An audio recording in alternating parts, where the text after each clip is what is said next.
Today, my 2016 Freightliner Cascadia, I am replacing the seals. As you can see there, it looked a lot worse earlier, but I washed it up a little bit. Try to get all of them. I'm replacing all of them. Here's what they look like when you buy them. I don't know if you can see there, it says top. That goes to the top. Pretty self-explanatory. You can see on this one here, well, I don't know if you can, but it says top on the bottom. That one's wrong. That one back there was wrong. And that front one right there, that one's wrong. Upside down. They will leak. They will leak. So one right there, 1, 2, 3, 4, 5.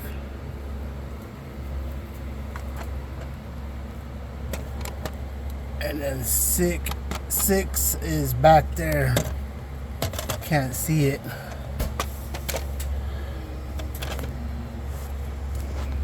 It's pretty hidden. If you're doing that one, it is a pain in the butt, but it can be done. I didn't break that line right there. This one, I don't know if you can see that right there. I didn't break this line.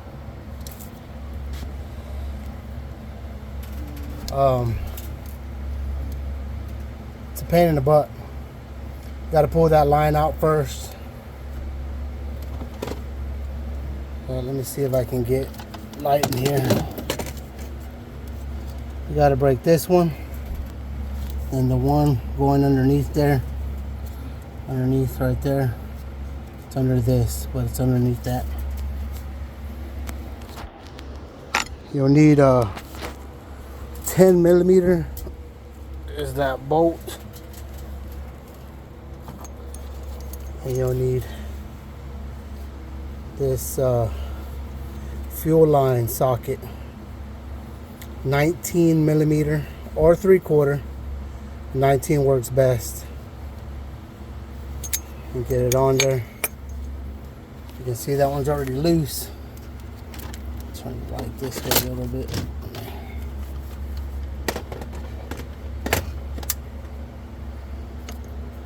Oh shoot. I already got that one loose. That's how it works. You put a ratchet on there and just bust them loose, just like so.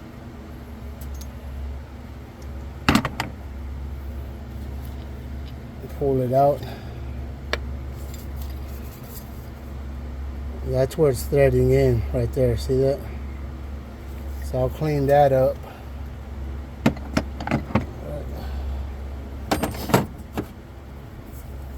10 millimeter. Boom, right there. That little gasket will come off. You can see where it has a little bit of chafing right there. They're just bad. They go bad. Biggest common thing with DD15s, 13s, 16s. That seal right there will cause oil to come out. So yeah, I would recommend you starting. I started with that back one over there. There's no way I could get a camera in there and show you what I was doing. It's a pain in the butt. So you'll get that line out first. This one right here. You get it out first. And then remove it. Then that far back side, 10 millimeter is easy. You can get that with a ratchet. The one underneath there, which I can't even show you because it's so hard to see, and it's getting dark out now. So I've already replaced that one right there.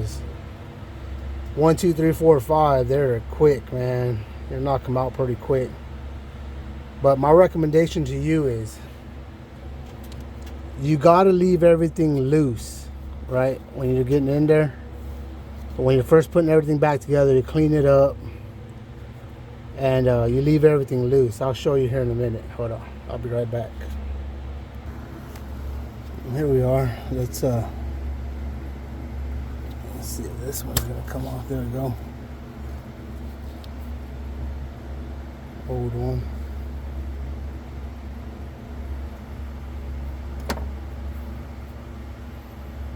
So all I do is take a rag, clean out that right there. Looking good. If I see any gunk, I'll put some Scotch-Brite, you know, clean it up a little bit. But they're fairly clean, so I won't need to do that. Like that. You don't want nothing going in there. Definitely don't want nothing caked in there, and then you put that tube to your fuel injector in there, and then your fuel injector will go bad.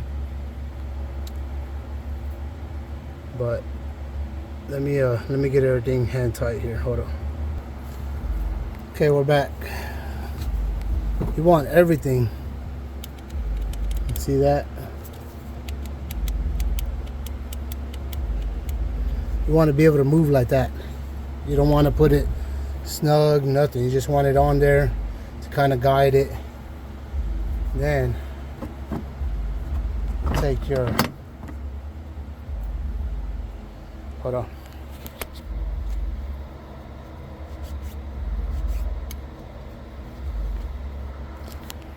Take your fuel injector tubing assembly, whatever it is, clean it off. Then you just slide it in there, making sure that you're able to.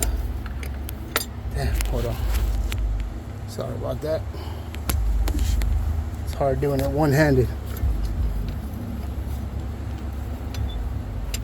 You just kind of want to let it naturally go in.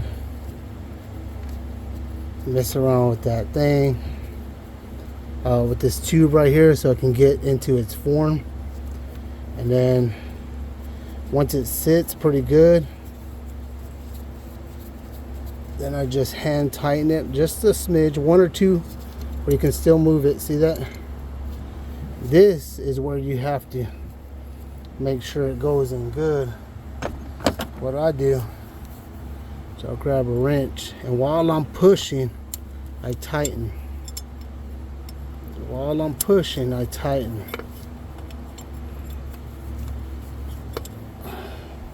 Then you'll know what's in there. You won't be able to pull it out. See that? You're now into your injector. Then you can and start working it in.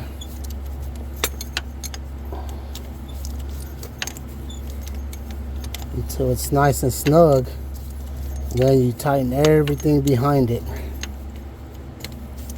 so that seal can sit right on there. That's what that's for.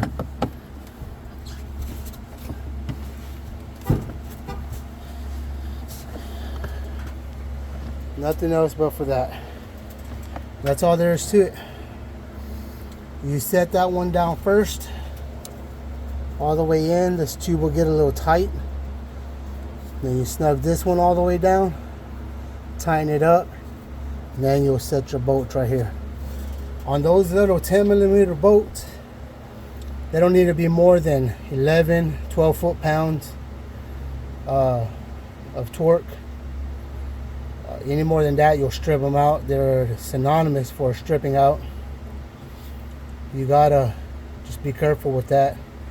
And these right there on the line, I mean, I just put them to where I can't turn no more with my own strength. So as long as you're not a big old gorilla strong man or woman, you can just snug them as tight as you can, and then they should ride pretty good there. That's all there is to it. Knock out the rest of these hopefully tonight.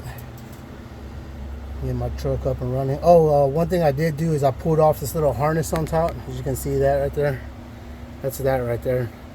They just twist off. Grab it, twist it, pull it out.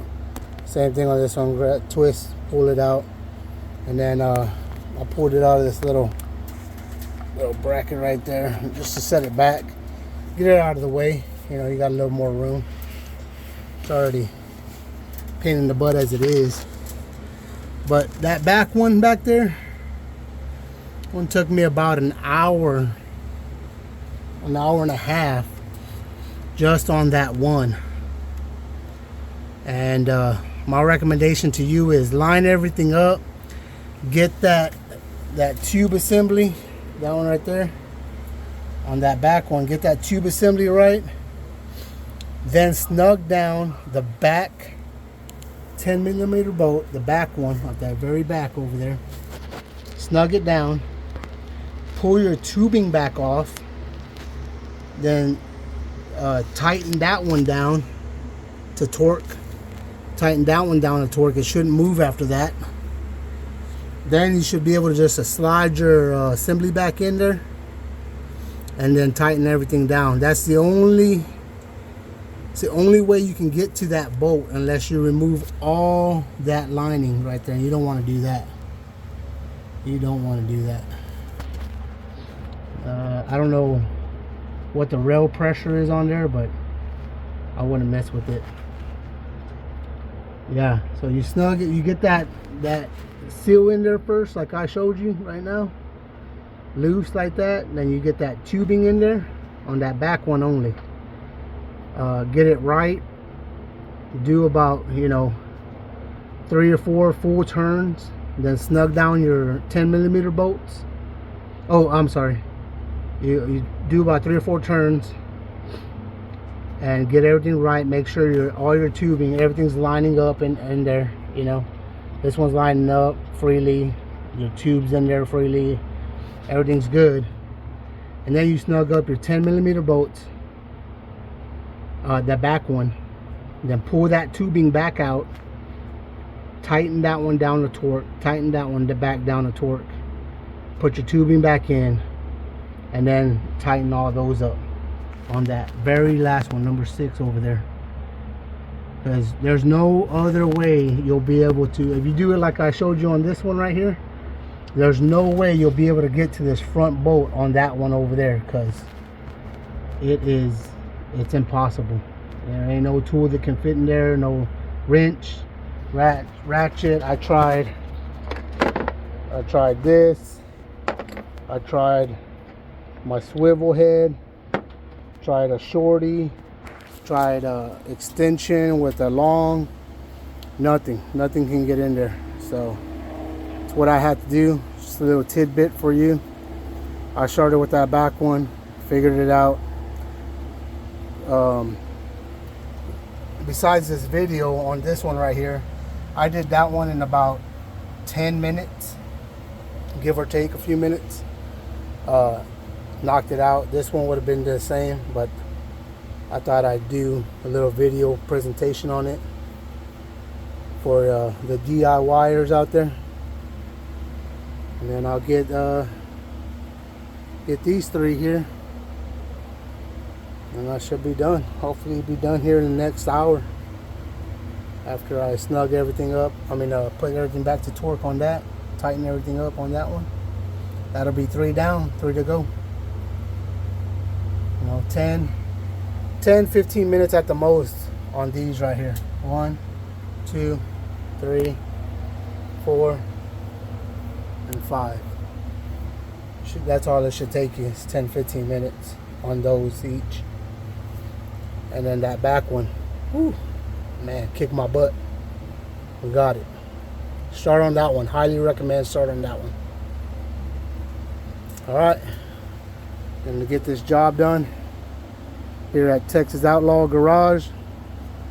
If you find this video useful, hit that like button, help me get my content out there. I'll be bringing more videos on as I go along. I try to do my own work on my truck, you know, save some money. I talked to a shop, and this was a mom and pop shop, and that job right there is a $400 job. Freightliner, I was at Freightliner buying these seals. The seals came out to, for all 6 of them, about $78, and they're going to charge me $400 to put them on. But I talked to Freightliner shop, and it's a 5-hour long job at $226 an hour. Shop rate. No thank you. No thank you. It's that back one that deters people away from this little job right here, but it's easy. These 5 right here are easy. That back one right there, like I said, an hour and a half. This whole job right here, probably about 2.5 hours, depending on how fast you work and how efficient you are, and how much of a pain in the butt that last one is over there. But all right, y'all have a good one. Be safe out there. Keep them wheels rolling.